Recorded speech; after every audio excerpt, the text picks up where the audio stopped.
Boa noite, amada igreja. Amém. Paz do Senhor. Amém. Boa noite, amada igreja. Amém. Paz do Senhor. Amém.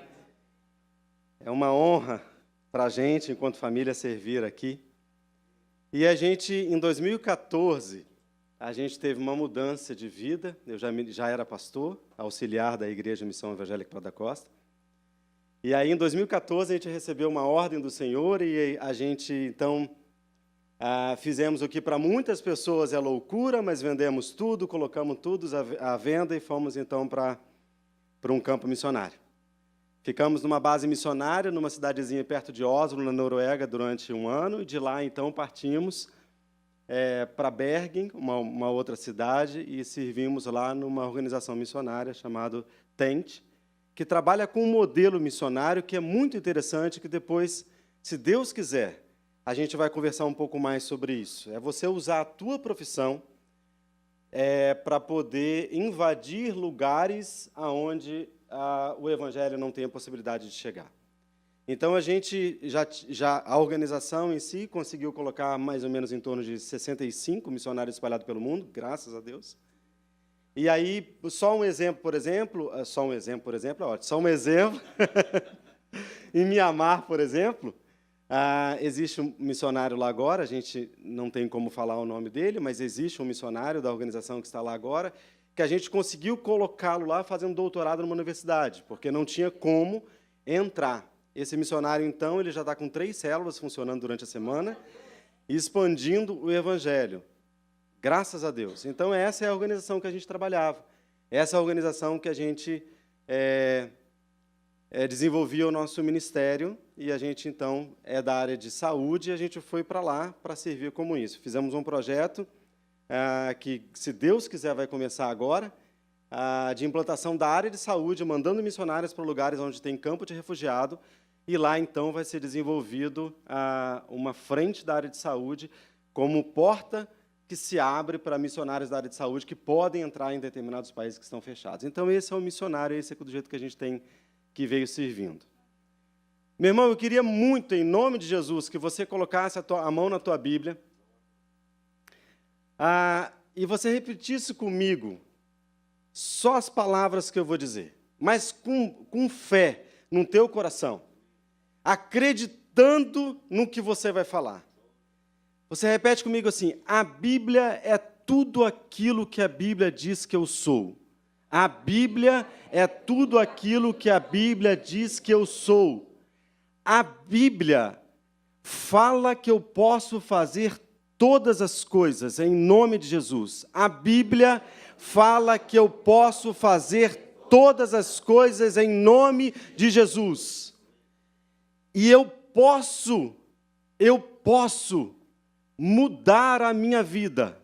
Fala comigo, eu posso mudar a minha vida se eu abrir o meu coração para a palavra de Deus nessa noite. Em nome de Jesus.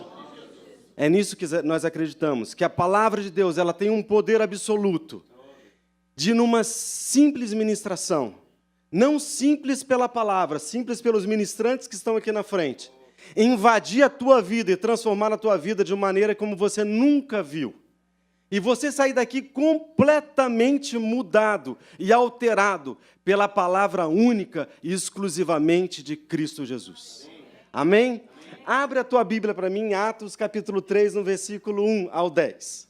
Um texto muito conhecido, pastor, que a gente vai ler agora, mas que a gente vai tentar dar um outro enfoque, para que você entenda algumas características que um cristão tem que ter como sendo ou como tendo as marcas de um verdadeiro vencedor. É nisso que eu quero pregar nessa noite, é esse centro da nossa mensagem nessa noite.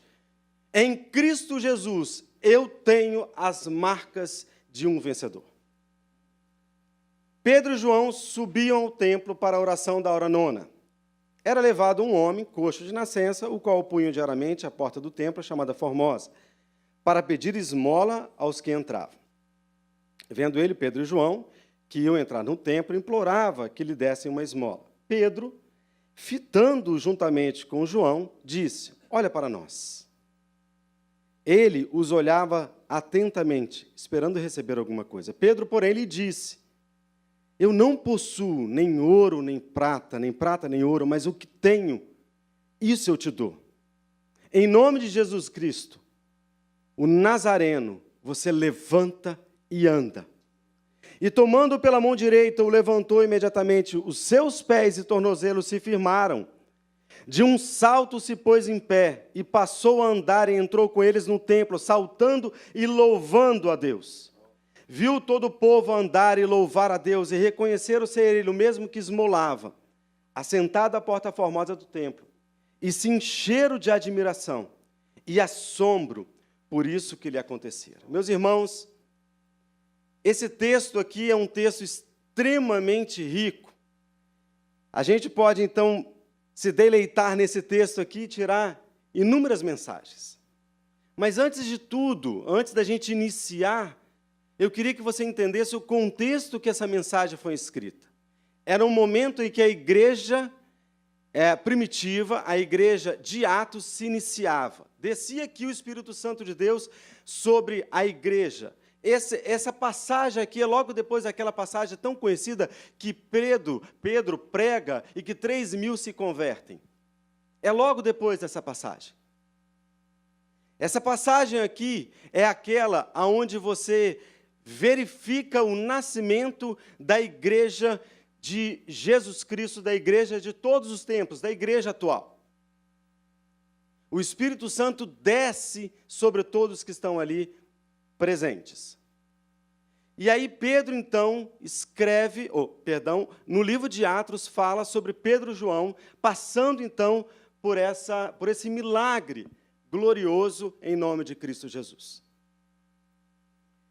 Quando a gente, então, verifica esse nascimento da igreja, quando você verifica o nascimento desse poder absoluto que há na descida do Espírito Santo de Deus, existem dois centros aqui, dois caminhos que se cruzam, que eu queria que você prestasse atenção comigo nessa noite.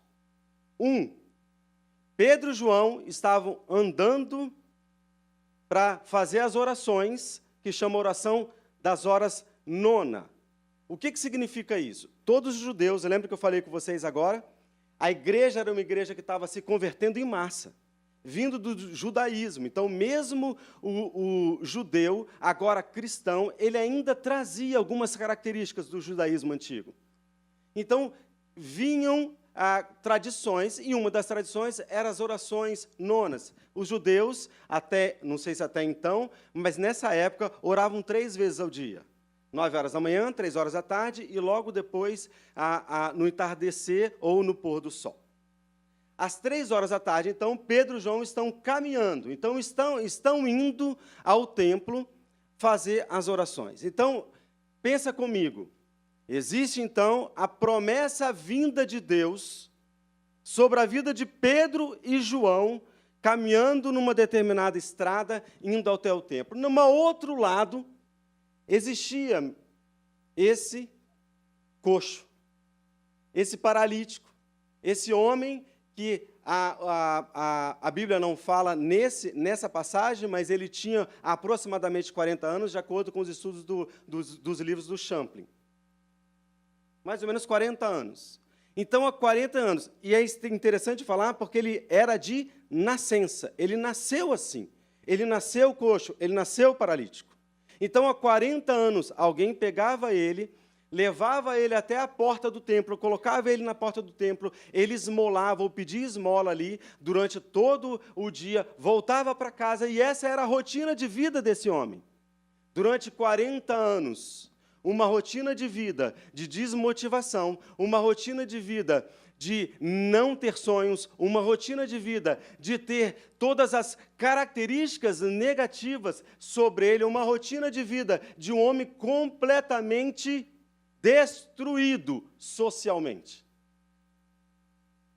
Por que eu falo isso? Porque naquela época, paralítico e coxo, meus irmãos, era tido, e de nascença, era tido como abominação. era tido como maldição. Ninguém chegava perto dele. Ninguém chegava. Por isso que o Evangelho fala que, por muitas vezes, as pessoas nem sequer olhavam para esse coxo. Então, de um lado da estrada, tem aqui aquele que representa, para nós, representa a desmotivação. Representa aqui tudo aquilo que Deus não tinha dado, ou tudo aquilo que era caracteristicamente a oposição de uma bênção de Deus. E do outro lado, Pedro e João, homens vivos, valentes, aqueles guerreiros do Senhor, que representavam tudo aquilo que esse coxo sempre gostaria de ter. Esses dois caminhos se cruzam. E esse texto, então, fala exatamente desses dois caminhos que se cruzam. E é extremamente bonito de você ver como que essa história se desenrola, como que esse milagre acontece. Mas eu não quero me prender aqui no milagre em si. Eu quero me prender aqui nessa noite de algumas características que eu e você temos que ter como marcas de um vencedor. Características que eu e você temos que nos apoderarmos para entendermos aquilo que Deus quer fazer da minha e da tua vida. O milagre em si, ele já é característico.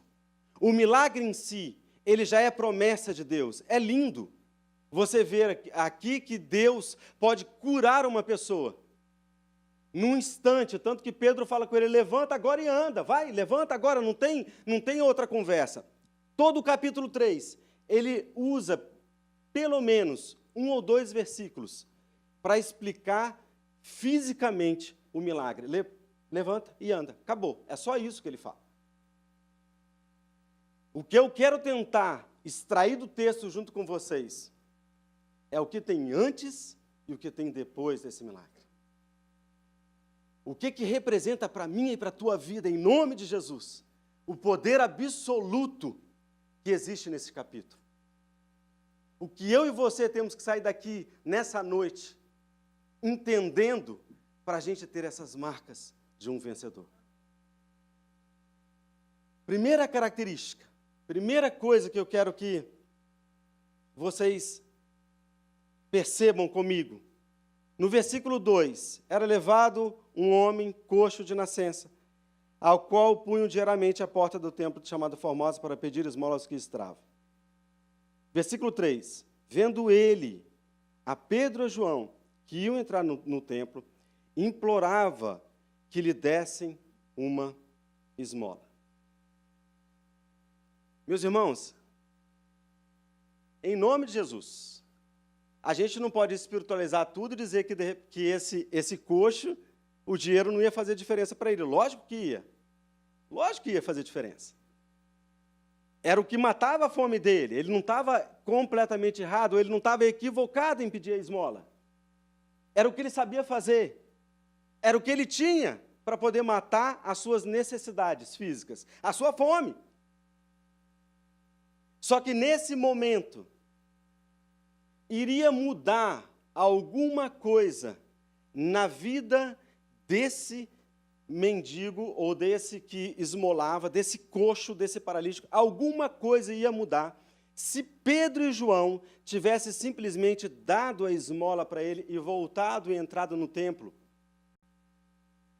Provavelmente, durante 1 minuto ou 2 minutos, ou durante meia hora, 1 hora, iria fazer diferença. Ele talvez pudesse comprar alguma coisa e se alimentar. Mas ele ia para casa, e no dia seguinte, ele ia voltar porque alguém ia trazê-lo e colocá-lo de novo na porta do templo. A sua história não ia ser mudada. A sua vida não ia ser mudada. As suas perspectivas não iam ser mudadas. As bênçãos não recairiam sobre ele da maneira como deveriam recair. Ele teria sobre ele as mesmas marcas, não de um vencedor, mas de um derrotado que ele sempre teve há 40 anos. Primeira lição que o texto me traz nessa noite, é o que eu queria que você anotasse, ou se apoderasse, ou lembrasse. Para eu ter uma marca de um vencedor, eu preciso redefinir na minha vida quais são os reais atributos do reino de Deus. Vou repetir.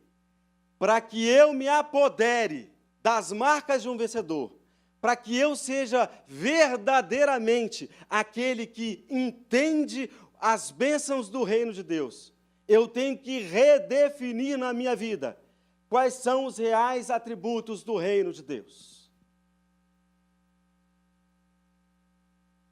Se esse mendigo tivesse continuando a vida inteira dele só recebendo a esmola, só recebendo aquilo que era simples, que era pequeno, porque Deus tinha para ele uma vitória muito maior do que aquela que ele imaginava, que era simplesmente, talvez, $1. Se ele continuasse pedindo aquilo que ele sempre pedia, e recebendo aquilo que ele sempre almejava receber, que talvez fosse, no máximo, aí, $1, $5, não sei, a vida dele não teria qualquer outra perspectiva ou qualquer outra diferença. Primeiro de tudo, você tem que redefinir quais são os seus atributos diante de Deus. Você tem que redefinir quais são os reais valores do reino de Deus para a tua vida. Você pode ter vindo aqui nessa noite, imaginando que aquela conta bancária lá, que tanto pesa para você, do teu aluguel, talvez, ou de alguma outra coisa, possa fazer, sabe, um grande peso na tua vida. Você pode imaginar, talvez, você pode estar imaginando, talvez, que esse problema que você carrega tanto no teu coração, de sofrimento, ele pode, de fato, ser o alvo principal de todas as suas atenções. Você pode estar imaginando, talvez, que Deus tem que te dar uma bênção, que provavelmente ela é muito menor do que aquilo que Deus tem de fato almejado te dar na tua vida. Meus irmãos, a redefinição dos valores reais do reino de Deus, para mim e para a tua vida, ele é tão grande, ele é tão diferente das nossas perspectivas, que chega a atingir até nações. Eu vou dar um exemplo para vocês do que eu estou falando. Na Noruega, a Noruega foi um dos países principais da Reforma Protestante. Lá teve um grande braço da Reforma Protestante, do movimento chamado Pietismo, que passou na Noruega e que fez uma grande diferença lá. Ou seja, a Noruega, então, ela é, no passado, uma nação altamente cristã, e deveria ser assim. Os valores do reino de Deus foram tão deturpados naquela nação, que hoje, no último censo que saiu, a Noruega é o país mais animista, ou seja, que crê em várias outras religiões, ou crê em tudo que tem dito sagrado na Europa, agora é na Noruega. E é fácil perceber isso lá. Quando você vai, é muito fácil perceber, pastor Bruno. Porque você conversa com os jovens eles não têm nenhum tipo de qual que é o verdadeiro, real valor do reino de Deus. Talvez para eles, uma moeda ou uma simples esmola é o que preenche a vida dele naquele determinado momento ou em um determinado momento, e ele acredita que aquilo é o verdadeiro, real do reino de Deus. Em nome de Jesus, eu quero te falar nessa noite que Deus tem para você, para mim, para a igreja de Cristo, uma ação junto com uma bênção, mas muito, muito, muito, muito, muito maior do que eu e você podemos sonhar ou pensar. A vitória de Cristo, para mim e para a tua vida, é muito, muito, muito maior do que eu e você podemos sequer imaginar, porque Deus já falou em Mateus Lá no capítulo 10, no versículo 1, ele fala toda a autoridade, e a palavra em grego chama exousia, toda a autoridade, toda a exousia que foi dada a Cristo, eu repasso para a tua igreja, para poder propagar a palavra de Deus, para poder expulsar demônios, curar enfermos, e aí o texto vai narrando a partir do versículo 5 e 6. Existe uma promessa viva para mim e para a tua vida, que precisa estar centrado dentro do teu coração. Você precisa redefinir quais são os verdadeiros reais, os verdadeiros valores do reino de Deus para a tua vida, os reais valores do reino de Deus para a tua vida. Primeira palavra com R nessa noite, redefinição. Você precisa sair daqui, nessa noite, redefinindo o que você é e quais são os verdadeiros valores do reino de Deus para a tua vida. Quando a gente, então, conversa ou tenta pensar um pouco a nível de missões, é impossível você pensar em missiologia sem essa redefinição. Porque se eu não tenho na minha vida a redefinição do que é o real valor do reino de Deus, é bem provável que eu dando uma cesta básica para uma determinada pessoa, eu acho que aquilo é o suficiente para restaurar a tua vida, para restaurar a tua, dignidade com Cristo Jesus. É importante, muito importante. A igreja precisa estar ativa, a igreja precisa estar com ações sociais, a igreja é corpo de Cristo exatamente para isso. Mas o real valor do reino de Deus é só um, Cristo Jesus. Meus irmãos, no capítulo 3 tem uma coisa que é extremamente fantástica. Repara onde estava o coxo, repara onde estava o paralítico. O paralítico estava sempre colocado à porta do templo. Ele não podia entrar no templo, porque se ele entrasse no templo, ele sofreria as consequências, porque ele era amaldiçoado. Lembra que eu falei? Ele era amaldiçoado, ele não podia entrar no templo. Aqui, o templo significa Cristo Jesus. Aqui, os discípulos significam a igreja de Cristo. E aqui o paralítico significa todos aqueles que ainda não tiveram a oportunidade, pastor, de ter a segunda chance em Cristo Jesus, ou de ter ainda um novo conhecimento em Cristo Jesus. Se eu, igreja de Cristo, não pegar esse que por muitas vezes está sentado do teu lado, ou o teu vizinho, e colocar ele diante da presença de Cristo, ou entrar com ele na presença de Cristo, por muitas vezes, ele nunca vai conseguir enxergar o real valor do reino de Deus. Em nome de Jesus. Redefinição. Se apodere dessa palavra. Se apodere disso nessa noite. Redefina. Eu sou aquilo que a Bíblia diz que eu sou. Se a Bíblia diz que eu sou um vencedor, eu sou um vencedor e tenho marcas de um vencedor. Em nome de Jesus. Segundo, eu queria que você gravasse comigo nessa noite. Redescoberta. Olha o que ele fala aqui, no versículo. Pedro, fitando juntamente com João, disse: olha para nós. Meus irmãos, escuta aqui, ninguém naquela época pediria para um amaldiçoado olhar para ele, porque acreditava-se que se o amaldiçoado te encarasse, olhasse nos seus olhos, ele seria tão amaldiçoado quanto aquele que já estava. A primeira coisa que Pedro, aí não fala nada de João, né? Aí só fala de Pedro. Acho que Pedro deve ter saltado na frente, pulado na frente, como Pedro era, e já deve ter tomado a frente da ação. Mas ele fala, antes de qualquer tipo de bênção, ele fala assim, olha para nós. Segunda palavra que eu quero que você anote com R nessa noite, redescobrimento. Primeiro, redefinição. Eu tenho que definir novamente os meus valores diante do reino de Deus e quais são os reais valores do reino de Deus para a minha vida. Talvez você esteja colocando todas as suas ações, o seu pensamento em alguma coisa que seja puramente material e não divinamente inspirada por Cristo Jesus. Talvez, não sei. Segundo, redescobrimento. Meus irmãos, olha para nós. Significa em nome de Jesus que os apóstolos aqui, Pedro e João, eles tinham a marca característica de Cristo Jesus em teu semblante.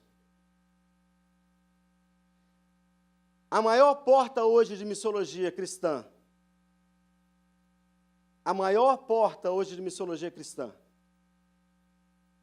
é o impacto que você pode fazer na vida de um outro, que está sentado do teu lado, que trabalha junto com você, que mora do teu lado e é o teu vizinho. Quando eu cheguei aqui no Canadá, faz 3 semanas, 1 mês, eu pisei no aeroporto, Deus falou no meu coração, eu falei com a Fabiola, minha esposa. Falei, em nome de Jesus, que campo missionário maravilhoso. A gente luta tanto para colocar 65 missionários diante de todo mundo. Onde o cara, e é bênção isso, o cara vai estar junto lá numa empresa, trabalhando com alguns não cristãos, não convertidos, e falando do Evangelho. Quando eu pisei aqui, pastor Bruno, eu falei assim, Deus falou no meu coração, eu falei, que campo missionário. Aí a gente foi na praia lá, com o Lincoln me levou lá na praia, né? Como é que é o nome daquele lugar lá, aquela praia lá, distante? Isso. Toronto, isso. Isso aí. Lá, eu não sei. Lá mesmo, é isso aí. Quando a gente chegou lá, eu falei, Jesus amado, se eu ficar aqui meia hora, 1 hora, eu vou falar para mais nações do que 2 anos ou 3 anos numa organização missionária. Que passava na frente da gente, pastor Bruno, chinês e mais chinês. Aí depois passava os outros. Indiano, depois passava os outros. Mas passou um monte. Eu falei, Jesus amado, como que eu tenho que me apoderar desse redescobrimento? Ao colocar a face de Cristo na minha face, para que simplesmente eu estar do lado, simplesmente eu poder falar com o meu vizinho, ali seja a representação viva de Cristo Jesus. Segundo R, para que eu possa ter a marca de um vencedor, eu tenho que me redescobrir em Cristo Jesus. Meus irmãos, vocês vieram aqui nessa noite, e eu queria falar para vocês uma coisa. É bom, gente, é tão bom você ter coisas bonitas, é bom demais da conta. A gente foi alugar um apartamento, não estava achando aqui, fomos lá para longe, aí alugamos lá longe, apartamento, uma casa linda, pastor, bom, é delicioso, você entra, aquela coisa. É bom você ter coisas, é bom você ter, né, Armani, você ter um carro bonito, é bom, não estou falando que não seja bom. Agora vocês têm que se redescobrir por trás disso tudo. Você tem que se redescobrir quem você é em Cristo Jesus, tirando todos os seus títulos, tirando todo o seu doutorado, tirando toda a sua PhD em teologia, tirando todo o que você é em Cristo Jesus, que as pessoas possam olhar para você, ou você pedir para que as pessoas olhem para mim, para você ver o Espírito Santo por trás de mim. Eu quero ser luz na tua vida, eu quero ser bênção na tua vida, olha para a minha vida. Meus irmãos, eu queria desafiar você nessa noite, a você se fazer essa pergunta. A você sair daqui nessa noite, nesse culto, criando essa indagação no teu coração. Eu posso, de fato, em Cristo Jesus, assumir essa identidade de redescobrimento e pedir para que as outras pessoas olhem para a minha vida? Não há visão missionária se você não tiver a redefinição de quais são os verdadeiros valores do reino de Deus. Não há visão missionária se você não tiver a face de Cristo na tua face. Não há visão missionária, você não vai impactar ninguém, nem a tua casa, se Cristo não fizer parte da essência da tua vida, em todos os detalhes. na condição financeira, na sua vida familiar, na sua relação com seus filhos, na relação com seu cônjuge, na relação com seus vizinhos, em tudo aquilo que você faz. O Cristo Jesus tem que ser aquela representação viva da tua face. Você precisa se redescobrir em Cristo Jesus. Você é filho de Deus. Foi feito para você e te dado a autoridade, a exousia. Você já tem a marca da vitória de Cristo. Eu fico tão triste, quando eu vejo, pastor, e a gente já pastoreou já lá o culto das 8 horas lá na missão durante pelo menos uns 10 anos. Eu ficava tão triste quando irmãs ou irmãos em Cristo Jesus vinham, ficavam no culto, participavam com a gente do culto em si, da igreja, que era a igreja de 8 horas da manhã, do culto, só benção também, né? 8 horas da manhã a gente tinha um culto, a gente era pastor desse culto, 8 horas da manhã. Beleza, vamos chegar lá, 6h30, chegar o pessoal do louvor. Cadê o pessoal do louvor aí? 6h30 da manhã, 6h40 para passar o louvor, 6h30, 6h40 para depois começar o culto às 8. E aí a gente chegava lá, benção, culto abençoado, graças a Deus, cresceu, Deus expandiu, fez maravilhas lá para a gente. Eu já estou terminando. E a gente, então, ficava bem triste, quando as pessoas vinham, recebiam o poder da unção, Espírito Santo, sabe? Marcando a vida, dando vitória, dando conquista, a pessoa ia e voltava, quando voltava na outra semana, voltava do mesmo jeito. Aí eu falei, gente, isso não é ter esse redescobrimento da marca de Cristo. A pessoa já com o intuito derrotado, a vida derrotada, o pensamento derrotado, não. Começamos a fazer um trabalho. E comecei a pregar às 8 horas da manhã, sabe, sobre o redescobrimento. Você tem que ter a marca de Cristo. Você é um vitorioso em Cristo Jesus. Por mais que não pareça, por mais que as vidas possam estar trazendo dificuldades, por mais danos que você possa estar pensando, sabe, que você está tendo, você é um vitorioso, você é um conquistador, você tem que marcar a vitória, você tem que marcar a tua geração, você tem que fazer diferença. E a gente começou a pregar sobre isso. Depois de um determinado tempo, eu recebi um presente de Deus. Foi um presente de Deus maravilhoso para a minha vida. Ministério pastoral, você tem essas coisas. Quando recebe um presente desse, você fica emocionado. A irmã saiu, dei carona para ela no final do culto.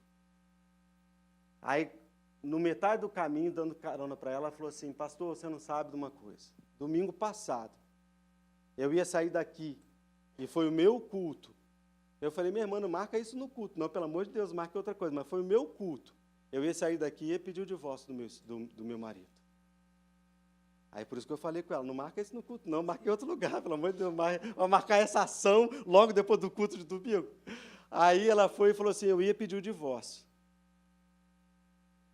Depois que a gente esteve aqui, que eu fiquei vindo, e que a gente começou a trabalhar, e eu me redescobri em Cristo Jesus. A minha vida foi mudada. E a partir do momento que a minha vida foi mudada, o meu casamento foi mudado. E isso é passado na minha vida. Esse divórcio que eu ia pedir já é passado na minha vida. Quando você se redescobre em Cristo Jesus, as coisas passadas são passadas. E eis que tudo vai se fazer novo na tua vida em nome de Jesus. Amém? Terceiro tópico que eu queria que você tivesse gravando. Então, primeiro, redefinição. Segundo, redescobrimento. Grava. Primeiro, redefinição. Segundo, redescobrimento. E terceiro, se eu quero ter uma marca de um vencedor, eu preciso ser relevante para a vida dos outros. Eu preciso ser relevante para a vida dos outros. Grava aí para mim. No final do versículo 10, no final, lá do versículo 8, vou começar a ler para vocês. De um salto se pôs em pé, passou a andar e entrou com eles no templo, saltando e louvando a Deus. Viu todo o povo andar e louvar a Deus. E reconheceram ser ele mesmo o que esmolava, assentado à porta formosa do templo. E se encheram de admiração e assombro por isso que lhe acontecera. Olha só, viu todo... De um salto passou a andar. Aqui, ó. Olha aqui. De um salto se pôs em pé, passou a andar e entrou com quem? Entrou com eles no templo, saltando e louvando a Deus. Eu preciso ser relevante na vida dos outros. Ele não fez só o milagre. Pedro não fez só o milagre. Olha para mim, você vai ser curado, põe de pé, saltou, ficou de pé, beleza, bateu, estou bem, estou sarado e foi embora. Não, entrou com eles na porta do templo. O que eu falei com vocês que representava aqui no texto o templo? Cristo Jesus. Quem leva eles? Quem é relevante na vida dele? Quem fez o milagre? Cristo Jesus. Quem continua com ele para entrar na presença de Cristo e continuar na presença de Cristo? Pedro e João. Isso me chama muita atenção. Porque quando você vê outros milagres, são lindos, maravilhosos, são completamente transformadores para a nossa vida. Mas aqui há um papel de consequência, aqui é um papel depois. Os apóstolos, a igreja de Cristo, assumiu esse que esmolava, que agora foi curado, com um papel de relevância na vida deles. Meu irmão, eu te pergunto em nome de Jesus, o que você tem feito na tua igreja local? O que você tem feito aqui? Isso é família de Deus. Eu nunca me senti tão, rapidamente abençoado como família, como nessa igreja, pastor. Em nome de Jesus. Estou sendo sincero. Um mês só. Um mês, imagina. Conheço um monte de gente, já abraço um monte de gente. Eu vou ali atrás e abraço ela pelo menos umas 15 vezes ao dia. Linda demais. Isso é família de Deus. O que você tem feito pela tua família? Como você tem sido relevante na tua igreja? Como você tem sido relevante na sociedade que você vive? Como você tem sido relevante nos locais por onde você passa? Não há nenhuma visão missionária se não tiver no teu coração uma relevância no local onde você habita. Não há nenhuma ação missionária se não tiver uma relevância na igreja de Cristo. E eu conheço isso, infelizmente. Igreja que a gente frequentava lá na Noruega, 40 pessoas. Juventude não tinha ninguém. Nenhum jovem na igreja. E a gente batalhando lá em oração. Falando com o pessoal. Igreja rica. Templo maravilhoso, igreja rica. E a gente falando lá com eles, pelo amor de Deus. A gente tem que mudar isso. A gente tem que voltar com a escola bíblica dominical. A gente tem que fazer uma ação de juventude. A gente tem que trazer os jovens. A gente tem que trazer os adolescentes. Eles têm uma lei lá na Noruega que tudo é democrático. Até trazer as crianças para a igreja, pastor Bruno, é democrático. Você chega para o menino domingo de manhã cedo e fala com ele assim, ó, que ficou jogando videogame, fala com ele, você quer ir para a igreja? Ele fala, não quero ir não, tá bom, tudo bem. Ah, para com isso. Faz isso não. É para a igreja, vai à igreja, ué. Ué, que história é essa? Mas lá é tudo democrático. 40 pessoas na igreja. Qual que é a relevância que a igreja tem na sociedade? Nenhuma. Nenhuma. A igreja que a gente frequentava lá não tinha nenhuma relevância na sociedade. Quando a gente saiu de lá, depois de muita oração, o diretor da organização missionária com a qual a gente frequentava, graças a Deus, em nome de Jesus, ele assumiu a liderança da igreja, lá do conselho da igreja, já implementou a escola bíblica dominical, já está marcando relevância na sociedade, o último contato que a gente teve com ele já ia começar uma ação de busca das viúvas, porque tem muitas pessoas mais velhas que moram perto da igreja. Começou uma ação, a igreja de 40 já subiu não sei para quanto em pouco tempo. Por quê? Porque eles começaram a ser relevantes no local onde eles estavam habitados. Você precisa ser relevante no local onde você vai estar. 3 R's para a marca de vencedor. Você precisa se redefinir, você precisa se redescobrir e você precisa ser relevante. Em nome de Jesus. Amém? Glória a Deus. Vamos orar? Pai querido, glórias te damos. Graças por esse culto, graças por esse dia. Graças porque o Senhor trouxe uma mensagem que falou diretamente no nosso coração.